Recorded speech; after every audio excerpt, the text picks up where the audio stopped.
O sozinho e ferido, cansado e faminto, que estão no escuro, em terras longínquas, em mares distantes, a luz ressurgirá, pois Ele é a voz que fala ao coração sobre esperança e um futuro além do que se pode ver. O reino vem aos que esperam, o desejado das nações. Em seu nome a terra treme, o reino vem.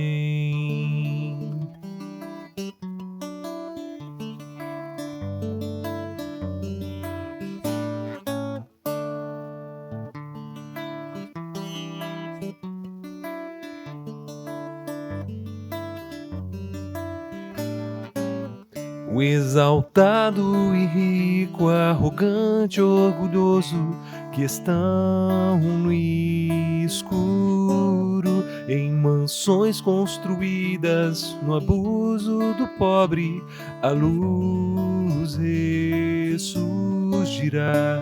pois Ele é a voz que fala ao coração sobre esperança e juízo, além do que se pode ver. O reino vem aos que não esperam, o desejado das nações. Em seu nome inferno treme, o reino vem, pois Ele é a voz que fala ao coração sobre esperança e um futuro além do que se pode ver. O reino vem aos que esperam, o desejado das nações. Em seu nome a terra treme, o reino vem, pois Ele é a voz que fala ao coração sobre esperança e juízo, além do que se pode ver. O reino vem aos que esperam, o desejado das nações. Em seu nome inferno treme, o reino vem.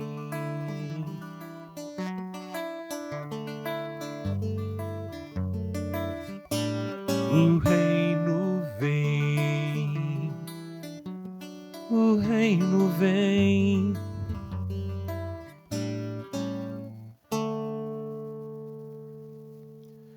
Pai amado, nós te glorificamos o nome, que o seu nome esteja sobre todo nome, que o seu nome seja entronizado nas nossas vidas, no nosso coração. Que a tua palavra nos alcance essa noite e venha fazer morada dentro de nós, venha fazer morada no nosso coração, venha ocupar espaço na nossa mente, que a gente medite sobre aquilo que nós vamos ouvir hoje e que isso nos leve a reflexões profundas, a tomada de posição, a mudança de postura, a transformação, Senhor. É isso que nós te pedimos no nome de Jesus. Amém. Essa canção é A Voz dos Arrais, uma música que eu gosto bastante, a gente já cantou algumas vezes ela aqui. Ela é talvez uma das mais conhecidas dos Arrais, uma das músicas principais que eles mais tocam. E ela fala a respeito de como o juízo de Deus e a presença de Deus, a glória de Deus, gera efeitos diferentes em pessoas em contextos diferentes, né? Hoje a gente vai falar sobre uma expressão muito comum. O tema da mensagem de hoje é Deus é amor, mas... E eu não sei quantas vezes você ouviu essa expressão, Deus é amor, mas também é justiça, ou mas também é juízo, ou então alguém que quer ser mais bíblico usa, mas também é fogo consumidor, que é uma expressão bíblica. Geralmente essa frase, Deus é amor, mas também é justiça, juízo, fogo consumidor, o justo, enfim. Geralmente ela é dita quando alguém está tentando chamar a atenção do seu interlocutor para a severidade de Deus. Para quando alguém está abusando da bondade de Deus, como se isso fosse possível, essa outra pessoa tenta lembrá-lo de que Deus também pode ser cruel, que Deus também pode ser violento, que Deus também pode ser vingativo, Deus pode exterminar pessoas, né? E geralmente essas pessoas trazem como exemplo o que Deus fez com Jericó, né? Deus dá a palavra a Josué de que eles não deveriam poupar ninguém, nem os animais, nem crianças, nem idosos, né? Deveriam matar todos à espada, exceto a família de Raabe, né? Raabe e sua família foram poupados. Também Sodoma, né? Outra cidade que foi destruída, só quem foi liberto em Sodoma, só quem foi poupado foi Ló e sua família, né? Essas duas cidades foram destruídas completamente. Também citam as pragas do Egito, né? Quando o faraó não deixa o povo ir e Deus manda suas pragas, suas 10 pragas, e poupa os judeus e todos aqueles que passaram o sangue no umbral da porta, você lembra? O sangue do cordeiro, né? Que eles mataram na Páscoa deles, na primeira de todas as Páscoas. Alguns estrangeiros que se impressionaram com a ação de Deus no Egito também foram embora junto, né, com os judeus. Não foi só Raabe que seguiu em Jericó, mas e Ló e sua família que se foi poupada em Sodoma, mas também uma multidão foi poupada no Egito porque acreditou, né, creu naquilo que Deus estava fazendo. Também tem aquilo que Deus, o juízo que Deus derramou sobre a figura de Saul, né, que era um rei ungido, né, mas Deus fez ele passar poucas e boas, né. No Novo Testamento também tem, né, alguns exemplos assim, por exemplo, Ananias e Safira, né, os dois que caem mortos no meio de um culto, né, na frente de todo mundo, e é um exemplo do Novo Testamento, no tempo da graça, né. A Bíblia tem diversos exemplos do juízo de Deus, do que a gente pode chamar muitas vezes de castigo de Deus. Nesses casos, ele é mesmo implacável, né? Em todos esses episódios que a gente citou aqui, exceto de Saul, tudo isso aqui morreu gente, né? Nem parece que é o mesmo Deus e Pai de nosso Senhor Jesus Cristo, né? Isso leva a gente ao que é conhecido como gnosticismo.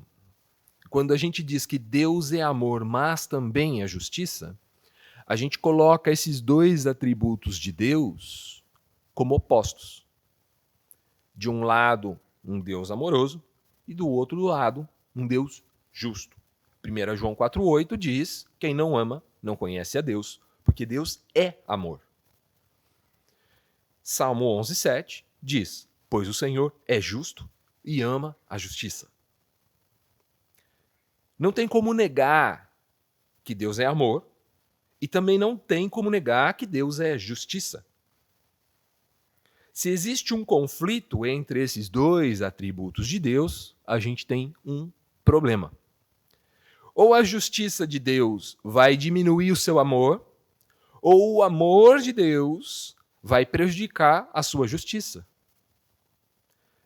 Você consegue ser imparcial ao julgar, sei lá, o seu próprio filho? É difícil, né? né? Tem duas crianças brigando, uma é o seu filho. Como é que você vai ser imparcial num momento desses? Né? É difícil, muito difícil. Porque o amor fala mais alto, né? Então o amor, ele tende a atrapalhar a nossa justiça nesse sentido de imparcialidade. Ou Deus é menos justo porque ele é amor, ou ele é menos amoroso porque ele é justo. Ou então, o Deus justo do Antigo Testamento não é o Deus amoroso do Novo Testamento. E é essa a conclusão dos marcionitas, né? Que é uma escola gnóstica do segundo século, que vem de um teólogo, né, primitivo, cristão gnóstico, chamado Marcião. Os marcionitas acreditavam que o Deus severo, vingativo, violento do Antigo Testamento não era o mesmo Deus compassivo e bom do Novo Testamento. Para eles, o Criador, descrito no Antigo Testamento, cultuado pelos judeus, era o Demiurgo, ou então eles também chamavam de Deus Criador. E ele não era bom. Enquanto que o Pai de nosso Senhor Jesus Cristo era o verdadeiro Deus bom e soberano. Então haviam dois deuses para os marcionitas, né? Eles tinham, nas suas escrituras, era uma versão alterada do Evangelho de Lucas, que eles chamavam de Evangelho de Jesus Cristo, e eles tinham as 10 epístolas de Paulo, né? Os demais escritos apostólicos, Atos, Apocalipse, as epístolas de João, de Tiago, nada disso entrava no cânon dos marcionitas, né? Nem o Apocalipse estava no livro deles, né? Na Bíblia deles, digamos assim. Mais tarde, os ensinos de Marcião foram descartados como hereges, né? Apesar dele ter sido filho de um importante bispo, bispo de Sinop, na Turquia, né? O pai dele era um bispo cristão muito importante. Mas Marcião foi declarado herege, né? Para a gente conseguir conciliar esses dois atributos de um Deus que é amor e um Deus que é justiça, que é fogo consumidor, a gente precisa entender o que é isso, né? Hoje, a gente vai focar na mensagem aqui sobre Deus é justo. Na semana que vem, eu pretendo falar sobre Deus é amor, tá? Então, hoje a gente vai falar sobre o que significa dizer que Deus é justo. Qual que é o problema da gente não pautar direitinho essas coisas? Se a gente não entender que Deus pode ser justo e amor ao mesmo tempo, um atributo vai atrapalhar o outro, ou a gente vai cair na teologia dos marcionitas, de dois deuses, o Demiurgo e o Deus e Pai de nosso Senhor Jesus Cristo.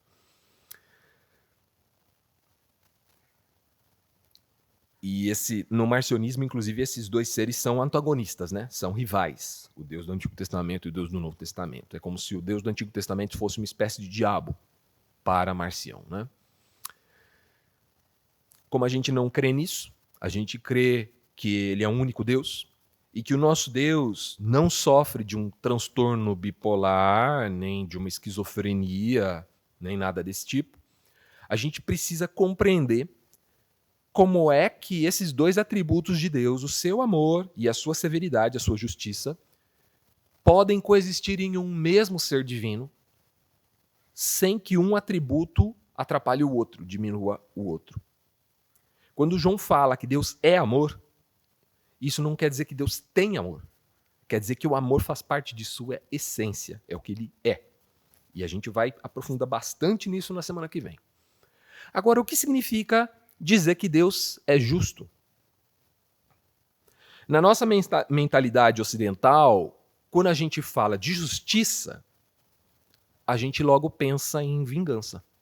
A gente logo pensa em um justiceiro, concorda? Quando alguém fala assim, eu quero justiça, o que essa pessoa quer, na verdade? Ela quer que aquele que fez mal para ela se lasque, né? Que ele vá preso, que ele devolva o que roubou, enfim. Essa é a mentalidade que nós temos do que é justiça.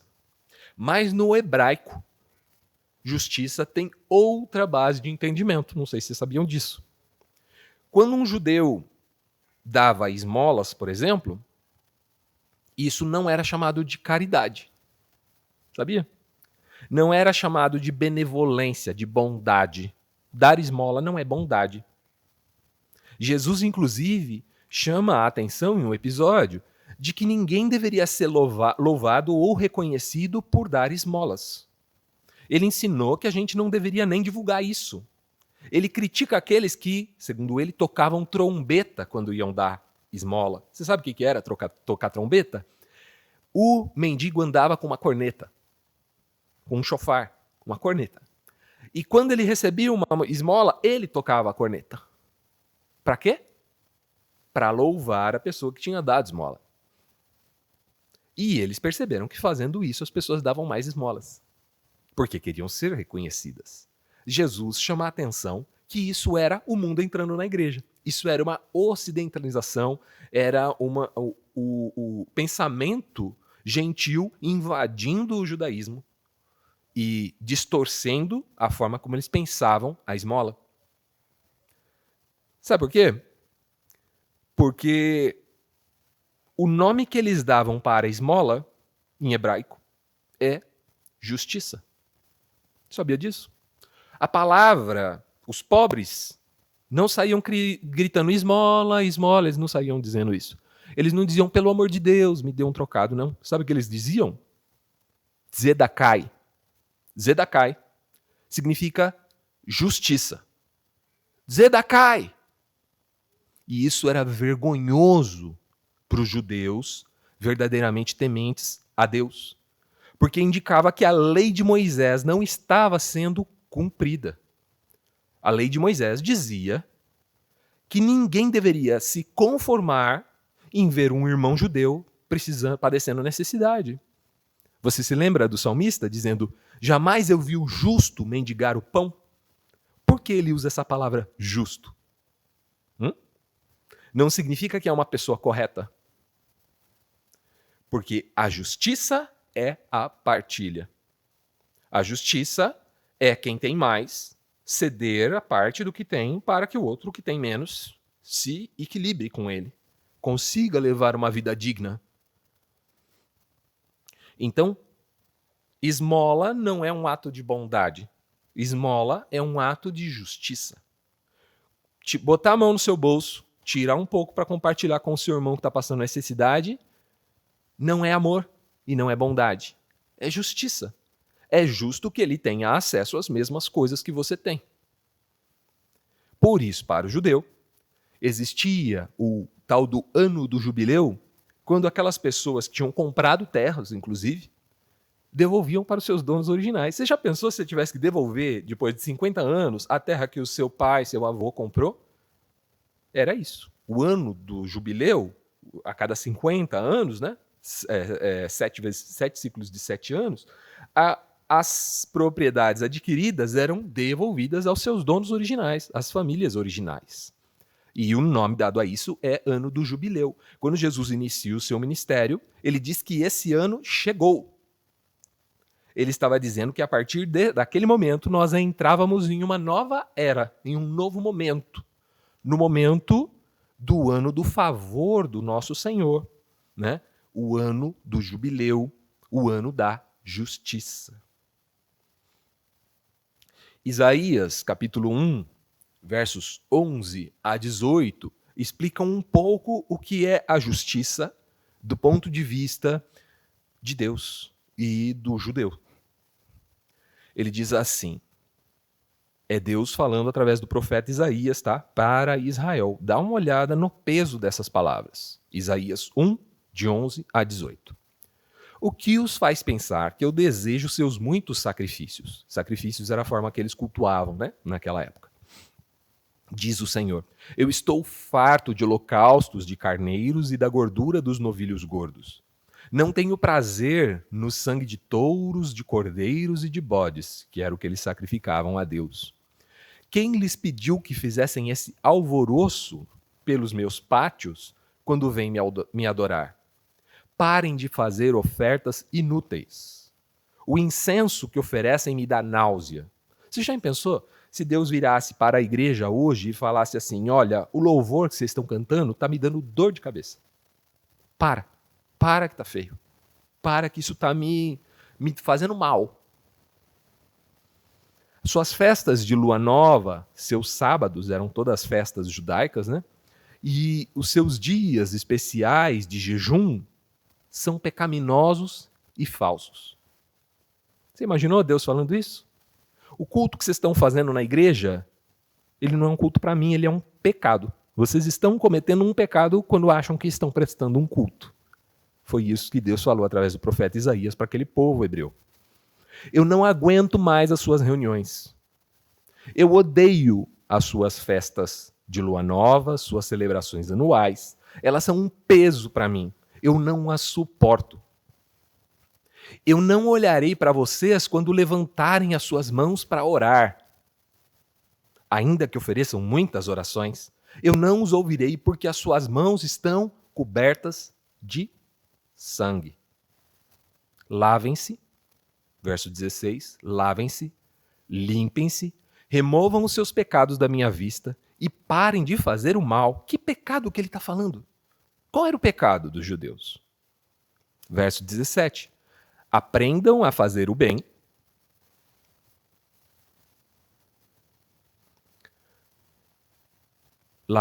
Aprendam a fazer o bem e busquem a justiça. Tzedakai. Justiça. Ajudem. O que justiça? Né? Que justiça é essa?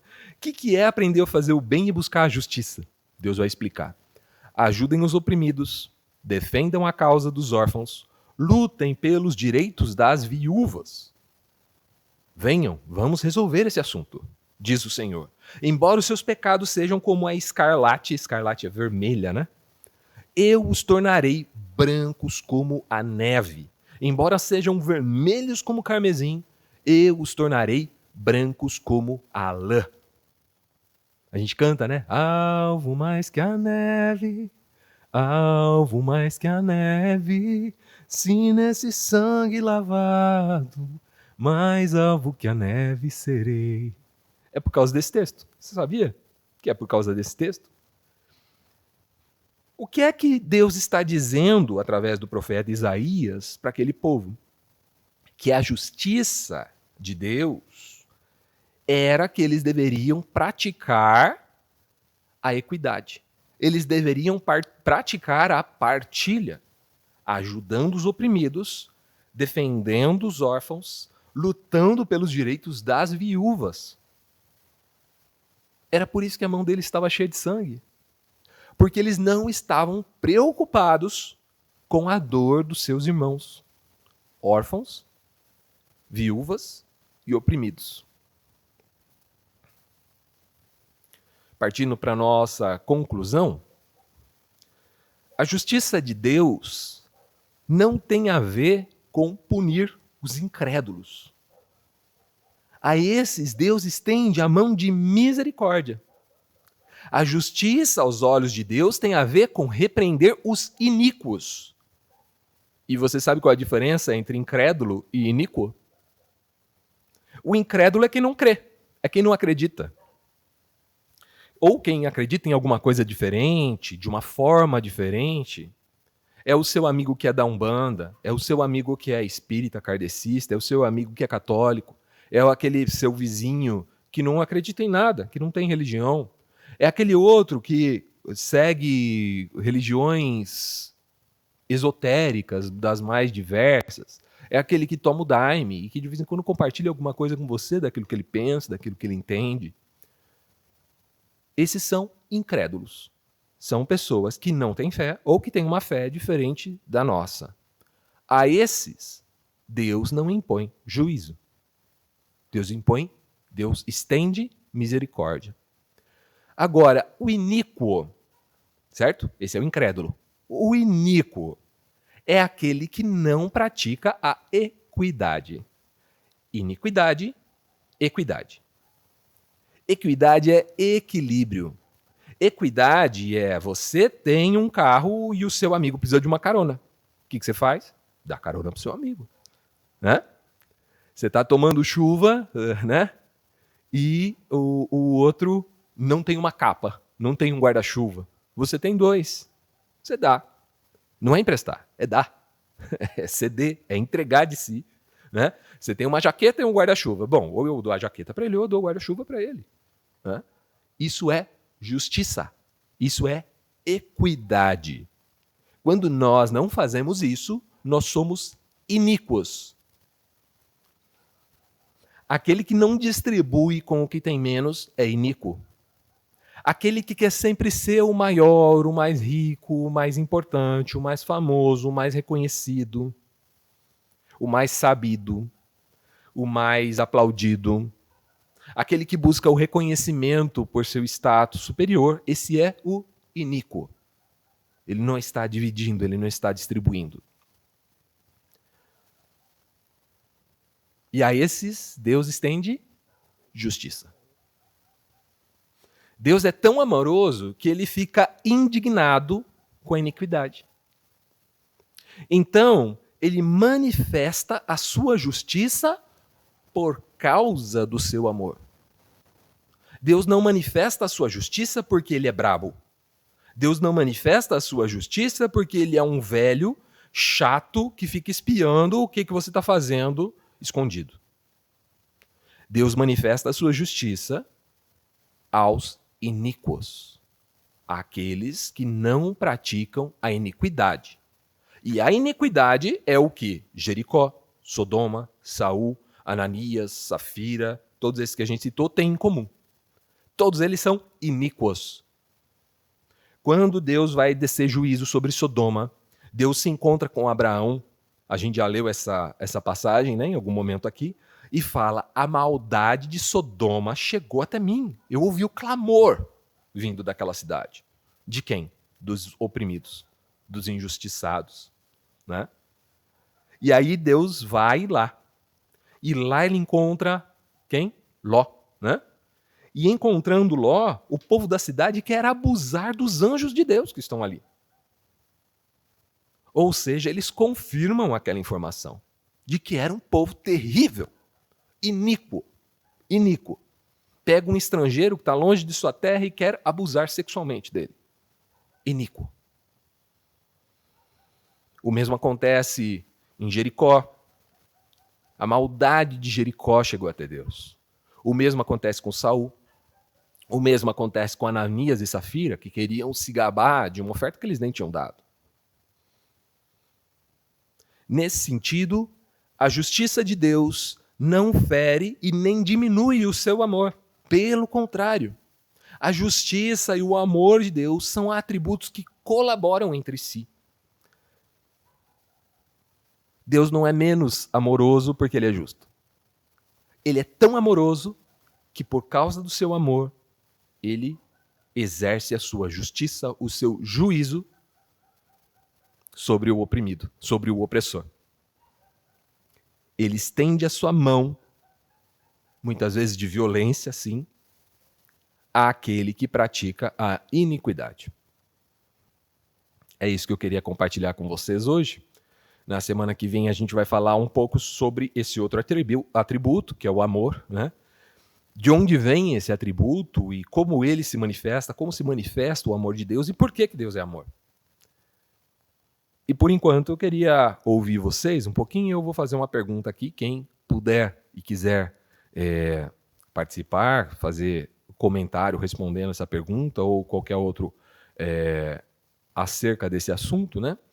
Da justiça de Deus, do juízo de Deus, a pergunta que eu tenho é a seguinte. A gente aprendeu hoje que a justiça de Deus é a sua indignação contra a iniquidade, certo?